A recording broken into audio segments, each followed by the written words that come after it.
And it's time for a change!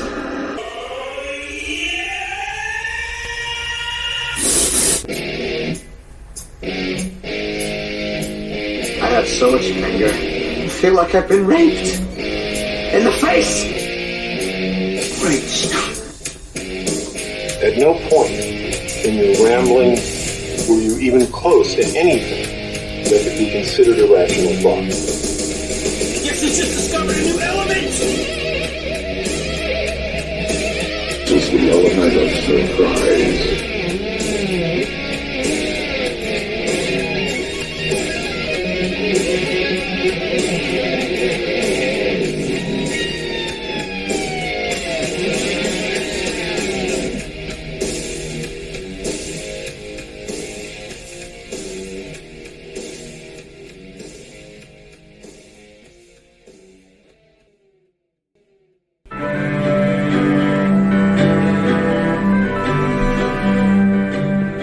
Sometimes I feel like I'm drifting in space. I think my heart soul is falling from grace. Therapy's taken me to a better place. So why do I feel? Why do I feel? Why do I feel like I've been raped in the face? Maybe it's buried emotions. Maybe the wrong medication. I simply go through the motions. They say I need a vacation. I really do feel like a sexual victim with dark memories of a rigid dictum. This means I love you, he murmured. This will be our little secret. You'll wind up horribly murdered if you should dare not to keep it. I know the topic of rape isn't nice. Don't bring it up when you're breaking the ice. Is that why you are so quick to decline to hear this oral fixation of mine? My head spins like a wheel as I make this appeal. If I'm lost, then I'll squeal. It's a pretty raw deal. When you force you to kneel, holy fuck, it's so real. When you're breathing right in the face. You don't need fortune. You don't need fame. You don't need a credit card to ride this train. This is the element of surprise. Welcome, my name is Chadwick J. Sewitt. I'm your host on this little shindig we like to take together every once in a while. And we're in November. Before I get into anything tonight, I do want to say to all my avid listeners that I did record 2 hours worth of content for a Halloween episode where I just detailed all of like my best Halloween memories and the ones that worked against me in the best ways. And, well, the file got fucking corrupted and it just went to shit. So, I figured I could re-record it and it would just not be as good, or I could just say fuck it and, you know, there goes October, there goes Halloween, welcome November. So, November it is. So, without further ado, let's get this party going. Okay, so we're in November. As everybody knows, the November is where I do the annual Man Stuff episode, and it's coming up. I've got probably 20 to 25 pages of content already that's just going to really reevaluate what it is to be manly in the age we live in 2021 with, PC culture. Oh, you can say this, oh, you can say that, but you can't say this, you can't say that, that's racist. Microaggressions, shit like that. Maybe I'm going to examine what is toxic masculinity versus real masculinity, things like that. And then I'm just going to go over some other shit as well. But that's all coming up at some point this month before November ends. Wake me up before November ends. Jesus Christ. Okay, but yeah, I just wanted to detail you guys on that. And, without further ado, let's get into it. Now, you can always find us at podbean.com. That's the hosting site. Go to eosmentallyirregular.podbean.com. All the episodes are there. You can also check out the Facebook page, www.facebook.com/eosmentallyirregular. And all the all the episodes automatically go up on the Facebook page. They also go up on the YouTube page as well, which is the Element of Surprise channel on YouTube. And you can listen to us there. We're also available on Stitcher, CastBox, Google Podcasts, iTunes, pretty much everywhere you can hear podcasts. So, let's get right into it. It's been a hell of a month. My son just turned 10. He's 10 years old now. I've been able to parent a child and keep that child alive for a full decade. So kudos to me. Round of applause. Let's go. Round of applause, everybody. Good. Thank you. Thank you. Thank you. I appreciate you taking a look at my awesome parenting skills and recognizing that they are what they are. Now, little do you know that from the moment of this child's conception, I was heavily involved in the rearing of the child. Let's examine that phrase for a moment. Rearing your child. Wait, who the fuck says that? Why does that sound like butt fucking? Ooh, I'm gonna rear your child. Hey, drop your kids off at the babysitters. Don't worry, parents. Go out for a good night on the town. Your parents need a date night. Don't worry about me. I'll just be rearing your child. Sounds creepy, right? I don't like it. But I'm going to continue to say it. Anyway, he's 10. He turned 10. He's been able to survive for a whole decade under my guidance and tutelage. I've been the Miyagi to his Daniel-san. I've taught him everything I know, and he has straight out rejected the majority of it in favor of doing his own thing, which I respect. I can respect that. He's becoming his own man. But one of the things he wanted to do for his birthday this year, for his 10th birthday, was to go to the Sky Zone trampoline park. You know those trampoline parks where you go and the whole interior is basically it's one giant trampoline section after another. They've got ball pits and zip lines and American Ninja Warrior courses, trampoline dodgeball obstacle courses, all that shit. He wanted to go there. So we took him there. And, I'm like, okay, well, we'll go there. And I'm fully aware that as a 10-year-old, he could probably, there's going to be other kids there, he could jump by himself and have fun. But on the off chance that it was, because this was a Tuesday, that it wasn't as busy as a weekend or anything like that, on the off chance there weren't any other people there, I too bought a jumping pass. And I learned something very quickly. For a 38-year-old man, jumping is out of the question. Trampolining is no longer an option for me. My body just doesn't fucking hold up to that shit. They offer 3 packages. You can jump for an hour for $20. You can jump for an hour and a half for $23. And you can jump for 2 hours for $25 per person. So we went with an hour and a half. I'm like, well, an hour seems like a little, that doesn't seem like much. Let's go with the hour and a half. Now, keeping in mind that in my youth, in my 20s, in my late teens and 20s, trampoline wrestling was all I fucking did. I was on a trampoline pretty much from, the moments I woke up to whenever it was too dark to film us wrestling on the trampoline anymore with me and my friends. So jumping on a trampoline, to me, in my mind, based on my history, I'm like, this is nothing. But no, I forgot to factor in that, over 15 years had gone by, and, I'm now almost 40, and I'm not in the best shape, and I'm a heavy smoker who doesn't really eat healthy.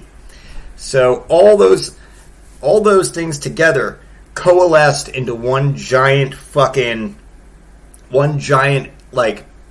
hammer that as soon as I got out there and started jumping, they just beat the shit out of me. My knees, my fucking ankles, every joint from my hips down is just destroyed. My shoulders, My up, like, you know, the muscles between my shoulders and the back going up on into my neck are just shit. They are just all sore. Surprisingly, I didn't damage my actual back. I'm still pretty shocked by that. I guess my back can take a beating. But, you know, for the rest of it, I think I lasted like 15, 20 minutes out of the hour and a half. And I'm like, I am profusely sweating and need to sit down. And he's still like, Dad, watch me. Dad, let's go jump over here. Dad, come jump with me on this. Dad, let's do this zip line. Dad, watch me backflip into this ball pit. I'm like, yeah, kid, that's fine. I'm having a fucking stroke. I'll be there whenever, you know, I'll be there as soon as my heart decides whether or not it's going to kill me right now. And yeah, it's funny. It's funny. So, you know, that was that. That was Sky Zone. You know, in the future, he had a lot of fun. I'll be taking him back there, but I do not know if I will be partaking in the jumping. Oh, that's not all. What's not all? Sky Zone. Oh no, I'm getting to that. Just God, let me tell the stories. Just break your back. Shut up, Anakin. Go be 10. Okay. Aren't you? Why are you still here? You're 10 years old. You're a man now. Get a fucking job. Get out of my house. Okay. Yeah. So anyway, as we're leaving the Sky Zone, since you know nobody else apparently knows how to set up a story, as we're leaving the Sky Zone, we're getting our shoes on. I'm making sure Anakin had fun. There are these teenagers in there. I'm going to say teenagers, even though from what I saw, they looked like they could easily have been like, you know, in their 20s and stuff like that. And, you know, let's just put the race thing aside. They were black. They were black. I don't care that they were black. It's not important they were black. But because of the phrasing they used and the ebonics that was used during the speech that I'm going to use in the story, just to make sure I get it right to you, you need to know that they were black. This is legitimately what they were saying, not me being a fucking racist. So, we're getting our shoes on, getting ready to leave, and then I hear, Yo, the fuck, bro? The fuck? I thought you was my friend, man. I thought we was friend. And the other kid gets up. He's like, shit, man, were you coming at me at a fucking Sky Zone? And they just fucking tackle each other on the floor inside a Sky Zone and start fighting and calling each other the fucking N-word. And the one guy just keeps going, Yo, I thought we was friend. So then there's this older gentleman with them who was probably in his like 50s or 60s. And he does what I thought was the most amazing fucking thing. As soon as either his kids or his grandkids or whoever the fuck they were start fucking brawling with each other on the floor of a fucking Sky Zone trampoline park, he does the most amazing thing ever is he stands up, takes a moment to survey them fighting. The girlfriend is like, she's screaming and doing that whole thing. She's like, get off him. And this gentleman takes a moment and he sits there and he stares at it without saying a word. He doesn't intervene. And then he turns and just walks across the fucking floor outside to the fucking parking lot. And so at this point, we're going outside and everything. And he's just out there, standing outside, by the time we get to the car, management has ushered the fight outside, and I hear the manager go, well, I'm calling the police. And the fat kid who was fighting, the one that was like, dropping N-bombs left and right, as soon as he heard the word police, he just turned around. Keep in mind, it's like 7 o'clock at night, so it's pitch black now. Thank you, daylight saving time. It's pitch black. The manager of Sky Zone says, I'm calling the police. Everyone stay where you are. I'm calling the police. The fat kid turns around and fucking just starts running down the fucking, down towards, Levin Furniture in Murraysville. He just takes off into the night. As soon as the word police is dropped, he just takes off into the night. And we get in the car, and I'm like, so, everybody have fun? And then we just left. Yeah, you could kind of tell what car they came in. Not to be judgmental, but the car next to us was basically held together with duct tape, and like the tail light of said car was bashed out. So I kind of had a feeling that they met each other there under the pretenses of there was going to be a brawl, there was going to be a fight. That being said, it's been a long time since I've seen like an altercation like that, and it immediately took me back to my days of heavy boozing, and I felt like I was standing in a bar parking lot at like 1:30 in the morning. But that's not what it was. It was a Sky Zone children's entertainment trampoline park at 6:45 in the evening on a Tuesday. So, you know, if anybody wants to have fun, we can always go to Sky Zone, jump till our fucking bones hurt, and maybe watch some people just fight each other. That's good times. Good times in Monroeville, Pennsylvania. Moving on, in prepping for my son's birthday, you know, as every kid does, you know, kids have, I don't want to say they're selfish, but kids have this very selfish desire to, and when they know their birthday is coming up, anytime you're out shopping, they'll see anything that even fleetingly catches their eye and say, ooh, my birthday's next week. I want that. Ooh, my birthday's next week. I want that. It doesn't matter what it is. It's like, ooh, I saw this iPod. Yes, I know you still want a fucking iPod. Touch. Yes, an iPod Touch, because there's nothing like getting you outdated technology when you have a fucking cell phone that can literally hold all those songs on it anyway. But, you know, I digress. Anyway, so we're in Walmart, walking around, and Anakin's looking at all the things. Ooh, I want that. Ooh, I want that. So I go down the aisle where I'm certain he's not going to want anything, which is like the little like toddlers toys aisle, the aisle for like you know good for ages 12 months and above. Ooh, this toy's okay for a 3-year-old, things like that. And we see a talking figurine for a YouTube character called Blippi. This is going to be fun. Called Blippi.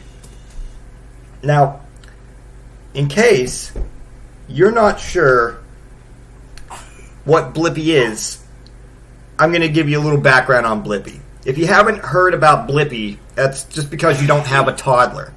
Blippi hosts an educational-ish YouTube channel where he does videos that have legitimately racked up billions of views, and he gets a little bit of criticism because he's kind of like Mr. Rogers smoking methamphetamine, but he has built an impressive empire off of his Blippi character, to the point where they're making little Blippi action figures now. His real name is Stephen John. He created the Blippi character whenever he was trying to make it as a YouTube sensation under his previous character, known as Steezy Grossman. Steezy was not really directed towards children. He was a boy who was born as poop, resulting from anal intercourse. So his audience used to be equally immature, though for very different reasons, is what I'm saying.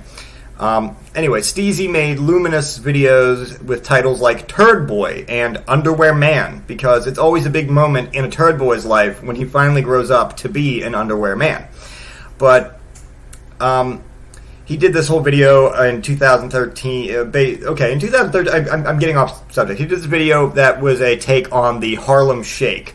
For those of you who don't know what the Harlem Shake was, it was a dance that was very popular in like 2013. One person would dance to a slow part of a song. Then once the song would pick up, videos would cut to a bunch of people doing something wacky, and that was the fucking the Harlem Shake. That was the whole thing. So Steezy, aka Mr. John, aka now known as Blippi, did a Harlem Shake video called the Harlem Shake Poop, where he sits on a toilet and then music is playing, and then when it picks up, it just cuts to him just naked and spraying shit all over the room, just spinning in circles and just shitting on everything. And some of the shit hits his friend on the butt, and he makes it very, very obvious that the shit is on his friend's butt. So basically, a naked man shotguns poop onto his naked friends, and that was the end of the video. That's what he did beforehand. But now he's just Blippi. But anyway, I'm not here to talk about the man's past. I just wanted to introduce you to who Blippi is and why it's important. So, going back to us being in Walmart in the children's fucking aisle, we're walking down, and there's a Blippi action figure. You know, and if you push his little orange bow tie, Blippi is known, he wears jeans, a tucked-in short-sleeve blue button-down shirt, orange suspenders, an orange hat, orange thick-rimmed glasses, and an orange bow tie. And if you push Blippi's orange bow tie, he says his signature catchphrase of, "This is gonna be so much fun!"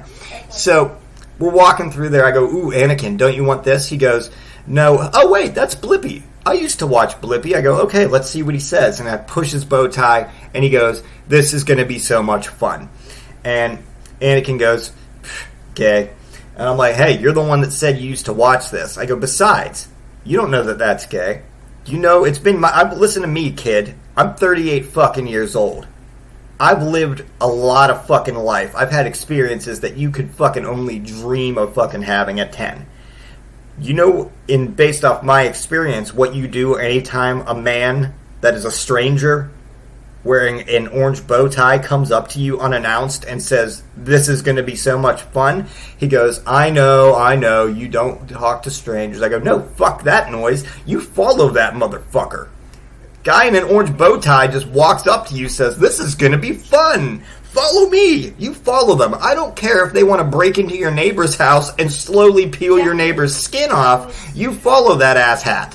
You follow them around. If they want to burn a school down, you follow them. If they want to bust into the fucking... What is beeping?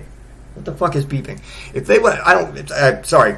If that person wants to bust into an old folks' home and straight up light it on fire and then sit there watching the fire doing shots of Tanqueray, you fucking follow them. Anytime, listen, to all my listeners and all my listeners' children, gather around. Gather around, it's story time. All right, kids, your parents have put you up near the speaker so you can hear Uncle Chad's voice? Good. Listen, kids, anytime a stranger wearing an orange bow tie comes up to you and says, "This is going to be fun," you follow them. You follow them wherever they go, wherever they may lead, like a fucking Pied Piper of joy, because they are going to lead you to the best times of your fucking life. So, that's A, a promise, and B, what I told my son, is that anytime a stranger in an orange bow tie approaches and says, "Follow me, kids, this is going to be fun," you follow them, because you don't know what you're going to get into. They might want to go fucking on like a 3-day-long bar crawl with fucking fucking fourth graders. Do it. I don't care. That's, you got to be part of that kind of shit. You're only young once. Live your lives. Get the most out of it. Moving on, we're also in Walmart the same night, and we're walking back over to the grocery section to meet back up with his mom and see what kind of groceries we're going to buy. And we meet back up with her, and I forget Anakin's yelling something at me about the Blippi, and what if he wants to do this? I go, I don't fucking care. If he says it's going to be so much fun, you follow him. And as we're walking, there's a guy in his probably mid-20s walking towards us. Now, for those of you that physically know me, it's, not thick, pretty thin, about 5'8", thick rimmed glasses, hat, old leather jacket that I got in high school, disheveled, graying facial hair. The gentleman walking towards us was mid-20s, thin, about 5'8", same style hat, thick rimmed glasses, fresh, youthful facial hair, black leather jacket that has not yet been adorned with the spikes and paint of 27 years of being me. And Anakin goes, "Ooh, Dad, that guy looks like you from the past." And I said, yes, if you took me from the past and literally put me here now, that's who I probably would have been.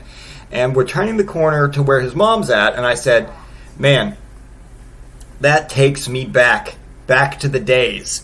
And she goes, "What? What did you just say? Did you say something about your 10 Commandment days?" And I said, "Yeah, that's exactly what I said. I said, me in the 10 Commandment days." Anybody that knows me knows that I'm mostly known for growing a long white beard, wearing a large robe, splitting splitting bodies of water with a stick and carrying around large slabs of fucking concrete that I've chiseled, yes, and dead bodies that I've chiseled fucking commandments into. So yeah, that's exactly what I was saying. I was talking about my 10 commandment days to my 10-year-old in Walmart whenever he saw what was possibly an apparition. I don't know. Moving on, I haven't yet brought this up. A few months ago, Rikish cat passed away.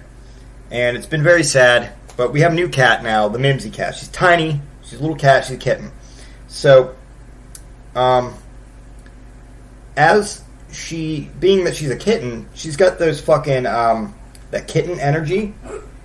And she is pitch black with these adorable little eyes. And she makes, remember, I firmly, my point is I'm getting at is, without describing a cat at you, is I firmly believe she's Rikish cat reincarnated, even though nobody agrees with me. Reason number one, Rikish cat had a tendency to get after or go after all of the smokes we'd roll and like play with them and bat them around. She was just too old to like get up and have kitten energy and like jump around with them. Mimsy, on the other hand, took her 2 seconds to find a cigarette and fucking just start batting it around. I say out loud to my family, I says, if only I remember another cat in history that we knew that joy in life was batting around cigarettes. And they're like, no, it's not her. I'm like, it is. It's fucking her. Then, this cat makes sounds that a cat wouldn't make. Now, it's not quite Rikish cat sounds, because Reek was an old blob of fucking just like, wet pancake batter in a Ziploc baggie with ball bearings. This cat's a fresh cat that's new and everything, but she still doesn't make cat sounds. Rikish cat's noises were like, wham, wham, wham. Mimsy, on the other hand, she does what I'm affectionately calling the tea kettle. You get her food, and she'll come up to you and she'll just go, it just sounds like the tea kettle, like steaming once the tea kettle is boiled. They both have a tendency to violently assault Baus in their own ways. Reek, being that she was an old homunculus with no muscle tissue left in her body and all of her joints disheveled and broken, could only hiss at him. Mimsy, on the other hand, being a fresh-faced young kitten with the body of a kitten and the energy of a fucking cocaine addict, decides that she's going to just leap upon him from any surface whatsoever at any given point in time because she can. Further proof that she is Rikish cat reincarnated. So, what I'm going to do is I'm going to keep an eye on this. I'm going to keep an eye on this young kitten and further prove that she is, in fact, Rikish cat reincarnated.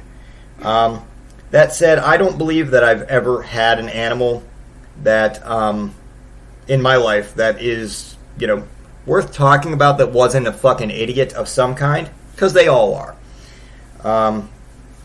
But moving on, I think I'm just going to give you guys a little bit of advice coming up now to finish off this episode.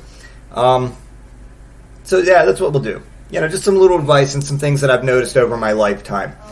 So Anakin, what the fuck are you talking about? Who are you talking to? Are you just talking to the air? No, I'm talking. Alright, shut the fuck up. Nobody wants to hear you fucking choke to death. Okay, anyway, listen, folks. Okay, so, sometimes all I'd like is just to spend one more day with my grandmother. She was the best.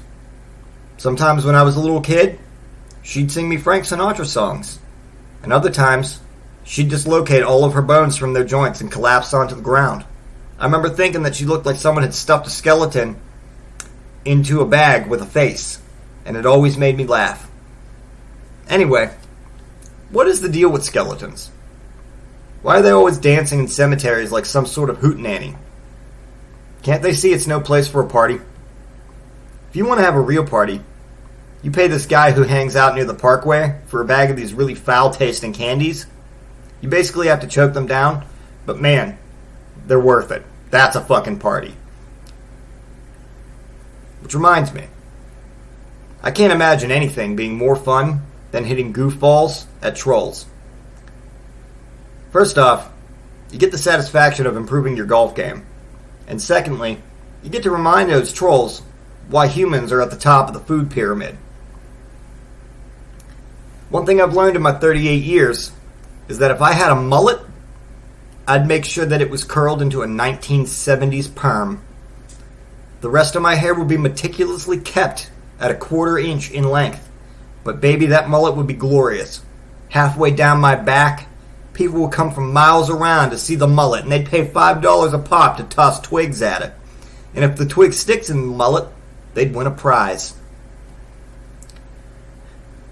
My fiancé has been getting a lot of plants for around the house, and it made me think, because we've been getting a lot of potting soil.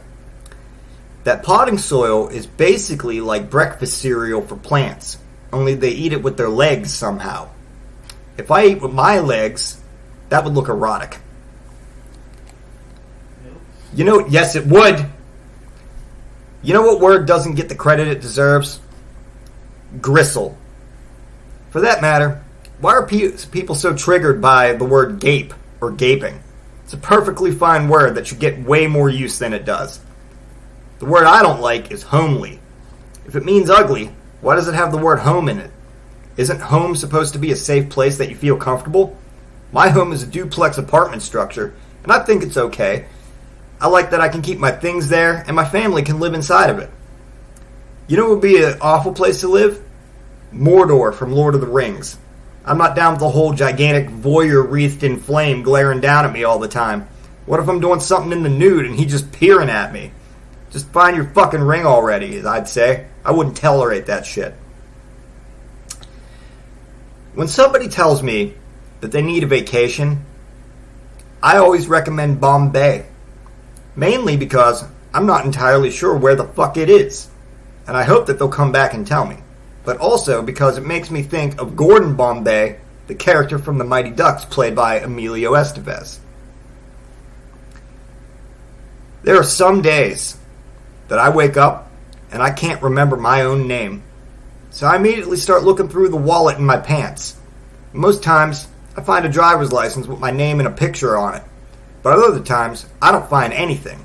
So I just go about my day not knowing who I am until somebody calls me by a name. Then I'm whoever that person is.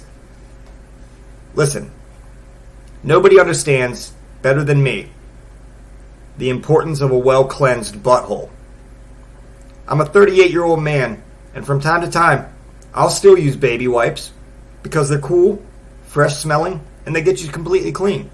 I'm not embarrassed to say that to you at all. Also, I think there's way too many sexuals out there. You know, like, they're just making up sexuality types now. So I made one up too. Previosexual. I am now a previosexual. Chad, what the fuck is a previosexual? Well, cool your lips. I'm about to tell you. Only being sexually attracted to things that I've been sexually attracted to previously is previosexual. And that's me. I'm a previosexual now. Alright, folks. Thank you guys for listening. Again, man stuff next week. This time, 25 pages.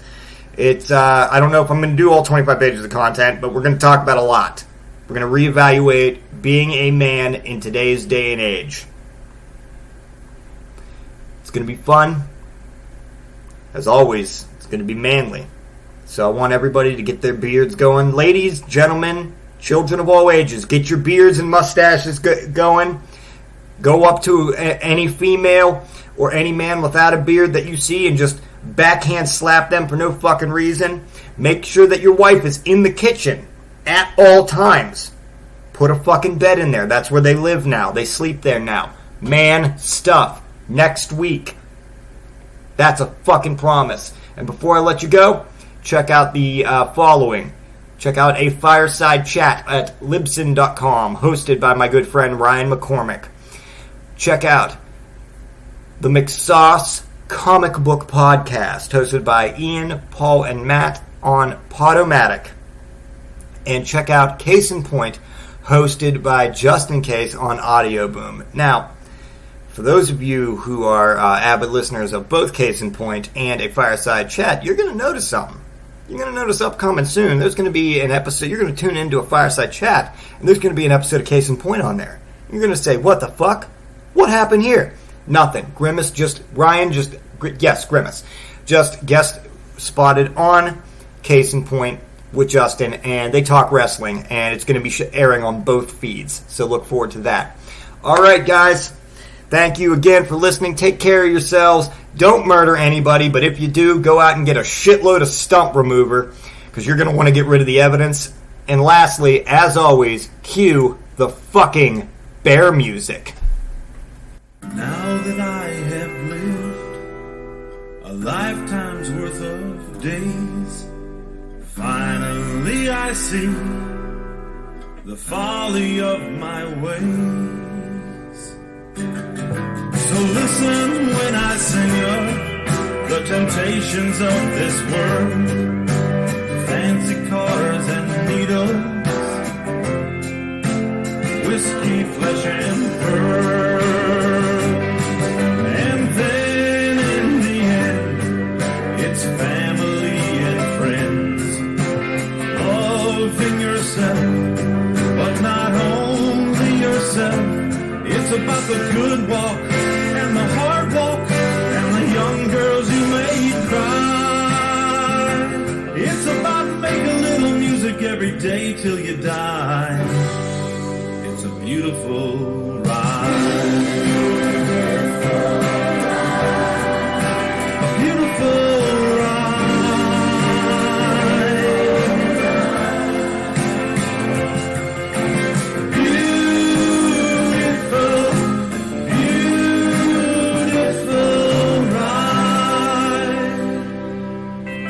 stand on the precipice of death. My perspective is enormous. Every leaf, every cloud, I see the hands which are formless. And some days all you got is a nighttime graveyard walk, and you whistle some sweet melody to the ghost down at the dark. Sing to your hand. Lead the marching band. Don't you let them fade your colors gray. 'Cause when all is said and done, when youth is spent and burned, you'll see that it's all about music, flowers, babies, sharing the good times, traveling not just for business, accepting your mortality. This is finally what I've learned. And then in the end, it's family and friends, loving yourself, but not only yourself. It's about the good walk and the hard walk and the young girls you've made cry. It's about making little music every day till you die. It's a beautiful ride.